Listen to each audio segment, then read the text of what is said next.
如果你日頭翻工嘅時候咧，已經化咗一個即係日妝好 natural 嘅，好似我而家呢一個咁樣啦，比較自然啲嘅日妝。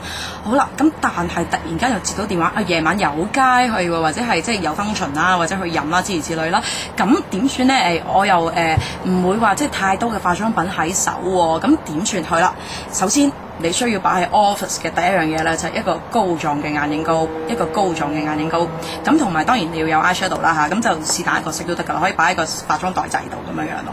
好啦，咁嗱轉一個妝咧，其實咧主要我哋都會係轉眼妝嘅，因為譬如好似胭脂嗰啲咧，其實佢又唔會話即係甩得好勁啦。咁變咗，如果你個眼咧可以化得精神啲、再大啲或者再深色啲嘅話咧，我哋嘅胭脂同埋我哋嘅嘴咧可以 keep 翻我哋日頭嘅顏色度嘅，即係一個比較淡色好 nude 嘅感覺咁樣樣咯。我哋嘅嘴都可以即係普通潤唇膏 lip gloss 都得㗎啦。咁個胭脂 keep 翻係咁樣樣。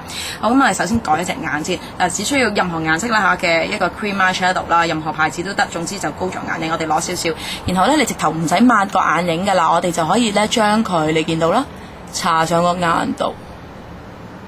咁當然啦，眼妝你可以搽高少少啦，咁啊唔使好勁嘅啫，呢個打底嘅啫。咁啊，嗱搽完之後咧，佢已經係大好多啊！你見到。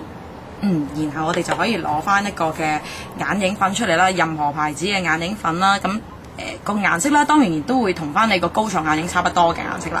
咁你可以咧嗱，搽喺掃都唔使噶啦，其實你用手指輕輕掃喺個前邊咁樣樣啦。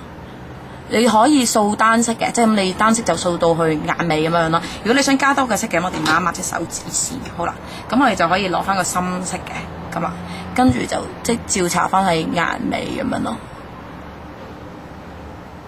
好嗱，好快啊！其實真係5分鐘都唔使噶嘛。嗱，跟住咧，當然你就可以即係自己再加翻一啲嘅眼線咁樣樣啦。夜晚嘅眼線咧，你要 sharp 你可以用 liquid 嘅眼線液，當然亦都可以用翻眼線筆，冇所謂嘅。好啦，呢支用得太耐，好似冇乜色。好，但係唔緊要，大家 get 到嘅意思就得啦。好。然後咧，我哋下邊咧，其實你應該本身都已經有少少即係眼線筆㗎啦，你就唔使再補咯。咁但係如果你想再勁啲，你又可以帶多支眼線筆咁樣咯，就唔一定要黑色嘅，其實即係其他顏色都可以嘅。咁就加翻即係少少色落去嘅啫，因為日頭嘅時候可能化咗好耐啦，個妝都溶溶地。咁你見到咧，其實我哋日頭嗰個妝同我哋夜晚啦，夜晚日頭夜晚已經係分別好大㗎啦，咁變咗我哋其實只需要2樣工具，即係一個膏狀嘅眼影同埋一個眼影粉，又就可以化到呢一個即係晚妝出嚟，咁其實係非常之快捷嘅。